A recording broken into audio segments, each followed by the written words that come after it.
ولا تكونوا كالذين تفرقوا واختلفوا من بعد ما جاءهم البينات وأولئك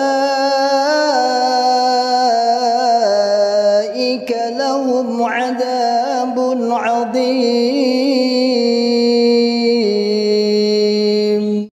Asy'ari, Kiai Ahmad Dahlan itu nomor induknya itu sampai hari ini ada, dan ulama-ulama itu ada semuanya, masih ada.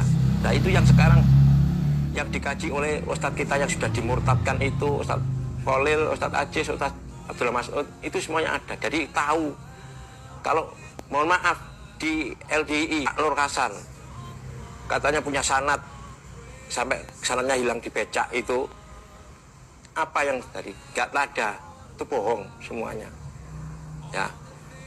Teman-teman saya yang hijrah atau saudara-saudara saya yang masih di dalam Jokam, ayolah berpikir yang sehat. Kalau memang itu benar, yang disampaikan di LD itu benar, mohon semuanya terbuka dengan umat Islam semuanya. Semuanya orang-orang ini yang ada di bumi ini semuanya kepingin masuk surga. Kenapa kok ditutupi, kok dimiliki sendiri, kok dikapling sendiri? Kayak Kiai Hasyim Asy'ari, Kiai Ahmad membaur dengan kaum muslimin yang ada, nggak mau. Dia nggak mau. Terus diajak menikah, nggak mau kalau bukan sesama kopnya. Kalau tampilan sendiri mungkin ada Tampilan biasa, celana di atas mata kaki, biasa. Nggak ada mencolok yang seperti mengira, orang mengira tuh ya dia seperti Muhammadiyah, padahal enggak. perbedaannya apa? Kalau mungkin edukasi juga ke masyarakat. Perbedaannya itu ada baiat, ada amir yang diputuskan sebagai juru selamat mereka, dan ada pengkafiran, dan ada eksklusif komunitas. Kalau bukan ngaji dengan gurunya dia nggak mau. Gitu. Membaur dengan kaum muslimin yang ada, nggak mau. Nah, saudara-saudara sekalian, dilihat dari satu sisi enak, tapi semua itu merupakan sebuah amal soleh. Oleh karena itu, saudara-saudara sekalian, saya perlu menjelaskan kepada saudara sekalian, marilah betul-betul kita kembalikan tracknya. Dengan demikian, saudara sekalian, uraian saya singkat tadi menunjukkan bahwa organisasi keluar itu harus menunjukkan diri sebagai orang nomor satunya di LDI. Tapi ke dalam, apa yang kita lakukan adalah dalam kendali keimaman. Kesimpulannya sekarang saya tanyakan, organisasi di atas keimaman atau di bawah keimaman? Di bawah, alhamdulillah, jazakumullah khairan. Tapi jangan diutarakan keluar. Itu strategi ke dalamnya. Strategi ke dalamnya adalah kita ini di bawah keimaman, dalam kendali keimaman. Organisasi tidak punya massa, tidak punya uang, semua hasil musyawarah. Ada orang yang ngomong, Pak Kris, kelemahannya itu loh, kita nggak punya massa, nggak punya uang. Menurut saya justru itu kelebihan di dalam LDI. Kenapa kelebihannya? Organisasi lain itu kalau ngadakan kegiatan untuk mencari dana itu susah. Lah kita tidak, tinggal musyawarah izin disediani yuk. Yang penting mekanisme diikuti. Karena kebetulan saya ini juga pimpinan organisasi lain. Kebetulan saya ini wakil ketua, saya ketua Korbit OKK untuk MKGR Jawa Timur. Saya ini ketua Korbit juga di AMPI Jawa Timur. Saya ini juga ketua yayasan dari Al Mujahidin. Kebetulan di luar juga gitu. Saya di HNSI juga wakil ketua. Semuanya untuk mengadakan kegiatan duit. Nah, jangan dikira gampang.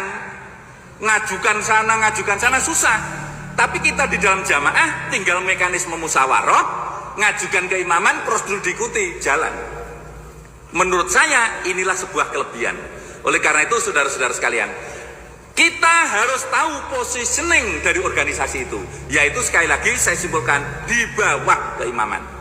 Tapi keluar kita harus merasa menjadi orang nomor satu. Harus begitu. Inilah kenapa harus memiliki kefahaman double. Alhamdulillahirrahmanirrahim. Alhamdulillah, jazakumullah khairan, saudara-saudara sekalian. Dengan demikian saudara sekalian, maka seluruh kader pengurus-pengurus organisasi ini supaya betul-betul memahami frame-nya ini. Nah, untuk melancarkan menjalankan semua kegiatan ini, semuanya harus sinkron dengan ijtihad keimaman. Bukan kok keimaman dipaksa untuk mensinkronkan dengan organisasi, tapi kita melalui sebuah mekanisme musyawarah, bagaimana bisa matching antara kepentingan-kepentingan ke dalam oleh keimaman dan bagaimana strategi keluar untuk kepentingan jamaah. Jadi ada kalanya keimaman punya ijtihad, kita menjabarkan dalam bahasa organisasi keluar. Ini organisasi begitu itu. Oleh karena itu saudara sekalian, terkait dengan ijtihad keimaman sekarang, Bapak Imam sekarang strategi pengembangan perjuangan Quran hadis jamaah ini adalah dengan meningkatkan fatonah, bitonah, budi luhur. Kenapa? Karena masih diingat, tentu saudara sekalian masih ingat banyak nasihat yang menasihatkan ada 3 syarat pelestarian Quran hadis jamaah. Syarat pelestarian Quran hadis jamaah, 1, dijaga kemurnian niatnya. Yang kedua, dijaga kemurnian amalannya. Yang ketiga, dijaga nama baik jamaah. Terjemahan dari dijaga nama baik jamaah ini adalah fatonah, bitonah, budi, luhur.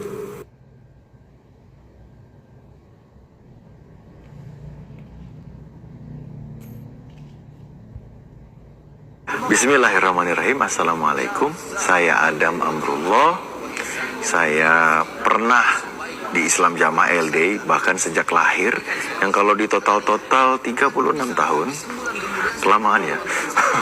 Nah, saya mengajak Anda semua, termasuk saya tentunya, yuk hidup yang sekali ini kita ikuti ajakan para nabi. Ya qaumi u'budullah malakum min ilahin ghairuh. Wahai kaumku, sembahlah hanya Allah. Kalian tidak punya Tuhan yang berhak disembah selain Dia. Yuk kita ikhlaskan seluruh ibadah untuk Allah dengan ittiba sunnahnya Rasulullah SAW. Dan saya berdoa kepada siapapun yang belum masuk Jokab LDI, jangan masuk. Semoga Allah jaga hidayahnya, tetap dalam akidah yang benar. Dan bagi yang sudah di dalam, sudah kadung di dalam, saya berdoa, hadanallah wa iyyakum wa iyyahum.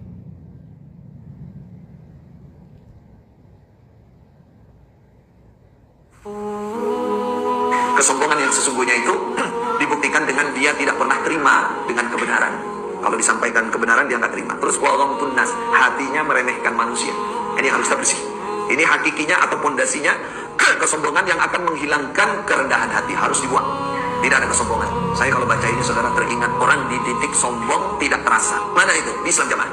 Bertahun-tahun menjadi orang sombong. Di mana kesombongannya? Itu tadi. Paling surga, pasti diterima amalnya. Kalau sudah pasti itu dah. Wes pokok ele, kok tetap jamaah, amalmu diterima. Nek salah, pasti diampuni. Nanti suatu waktu pasti masuk surga. Wes pokoknya kabeh wajib, pasti wajib. Padahal ini saudara, ini kesombongan yang paling tinggi dalam agama. Kesombongan yang paling tinggi. Dalam surat Al-Mu'minun diterangkan, walladzina yu'tuna ma ataw wa qulubuhum wajilatun annahum ila rabbihim raji'un. Orang iman yang sesungguhnya itu, walaupun dia telah berbuat banyak kebaikan, takut hatinya, jangan-jangan ini belum diterima oleh Allah. Jangan-jangan saya masih kurang ikhlasnya. Jangan-jangan saya masih kurang ketakwaannya, karena Allah menerima dari orang yang takwa. Maka ini kesombongan agama. Kaitannya agama, ini kesombongan yang luar biasa. Kami dulu nggak sadar ini tarbiyah, pendidikan kepada muslim jamaah dijadikan orang yang sombong.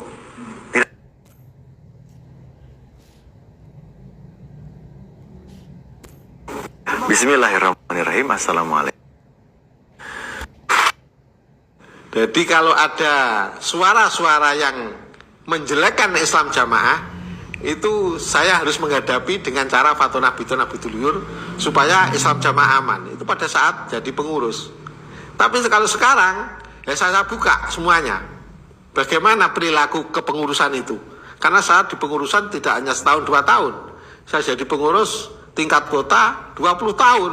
Alhamdulillah saya sangat bersyukur sekali karena saya dulu merasa hidup di dalam kegelapan. Kalau boleh dikatakan hidup di dalam hutan yang gelap gulita. Setelah keluar dari Islam Jamaah, saya merasa lego, blong, karena merasa nyaman.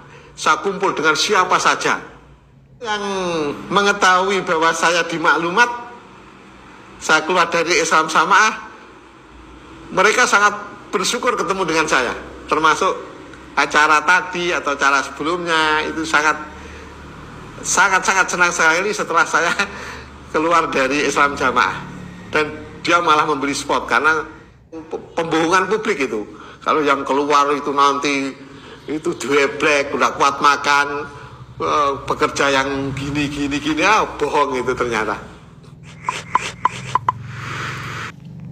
Jadi kalau ada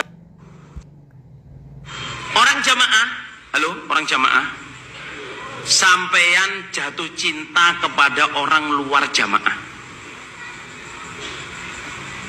Jatuh cinta itu, mohon maaf nggih, dengkule cangkeme opo atine? Mohon maaf nggih. Jatuh cinta itu mulutnya, dengkulnya, apa hatinya? Hatinya ya. Orang jamaah jatuh cinta ke orang luar jamaah. Benar apa salah? Boleh nggak menurut Allah orang jamaah mencintai orang luar jamaah? Tidak boleh ya. Kalau ada orang jamaah mencintai orang luar jamaah, hukumnya apa? Munafik. Innakum idzam mithluhum. Kamu akan menjadi seperti mereka. Berarti jamaah, berhati-hatilah dengan apa? Jatuh cinta. Jatuh cinta enggak dosa. Dosa apa enggak jatuh cinta jamaah? Tapi siapa yang kamu jatuhin cinta, itu yang membuat dosa apa enggak?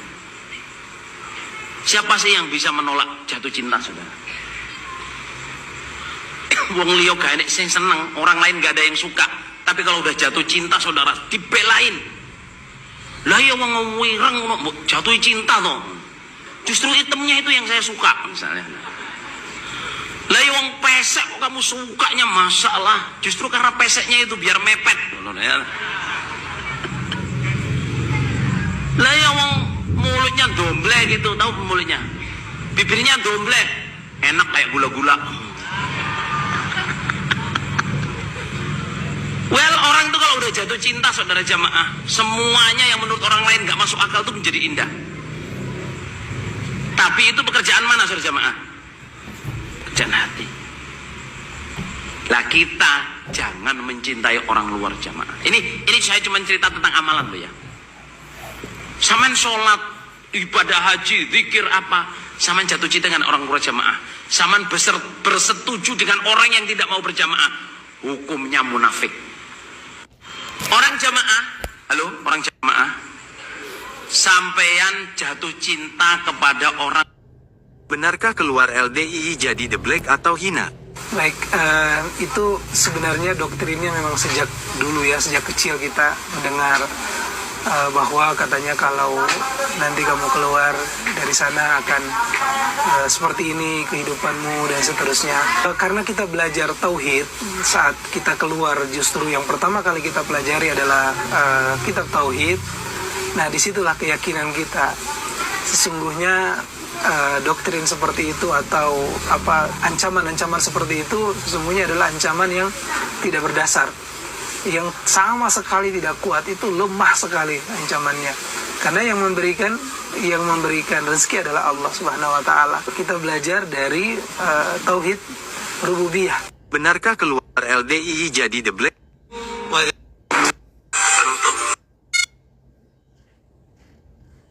Gak.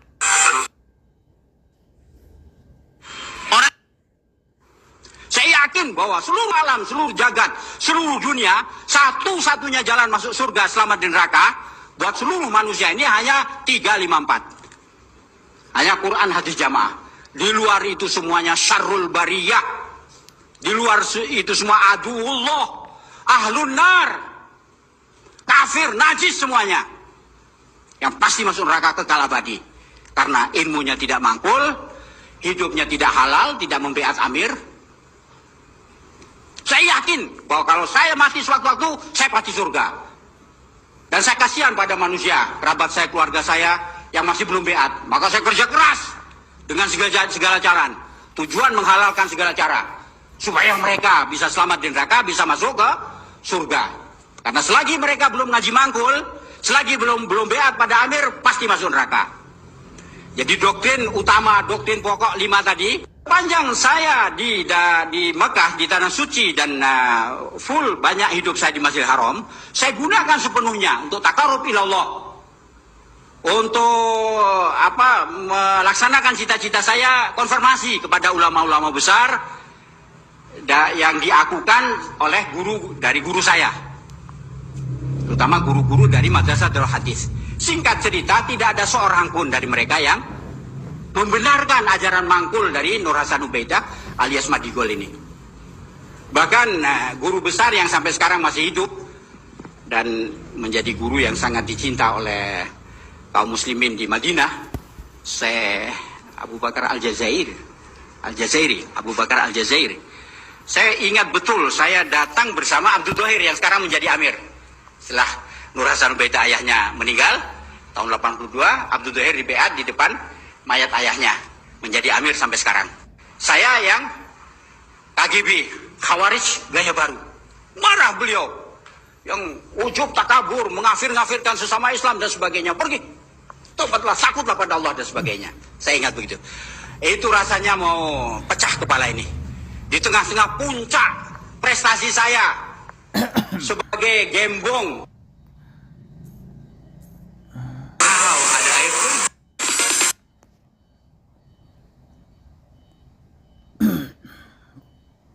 Pak, mau tanya Pak, apa yang Bapak ketahui tentang LDI Pak? Masjidnya ada di mana-mana, banyak gitu ya. Kalau kita jalan di setiap tempat ada tertulis 354, 313 meter, menunjukkan dia eksis berada di mana-mana. Tapi dilihat dari jumlah yang sesungguhnya, mereka mengklaim 15 juta, ternyata saat ini sepertinya nggak sampai dari 1 juta. Jadi ada satu hal yang mungkin ini secara politis tipu muslihat atau apapun, mungkin mereka biasa kenal dengan budi luhur, tapi representatif mereka tidak sebanyak itu. Jadi penuh tipu muslihat.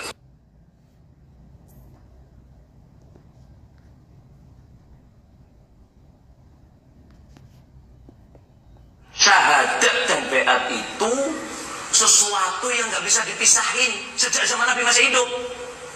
Orang datang ke Nabi, nggak cukup syahadat. Harus dengan apa? Baiat. Nggak cukup hanya dengan baiat. Di dalam baiat harus ada ucapan syahadat. Nah, ini yang mengesahkan seseorang menjadi Islam yang sebenarnya. ولا تكونوا كالذين تفرقوا واختلفوا من بعد ما جاءهم البينات وأولئك لهم عذاب عظيم.